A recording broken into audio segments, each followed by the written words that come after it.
කතාවට ආවතින් ඔයා අද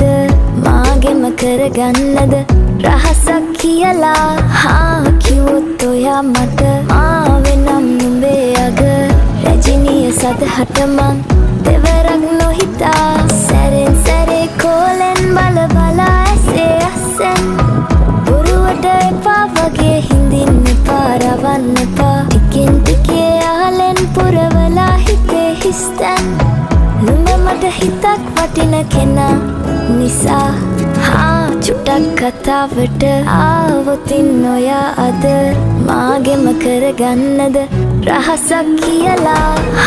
කිව්වොත් ඔයා මට මාවෙනම් නුඹේ අග රජිනිය සදහට මං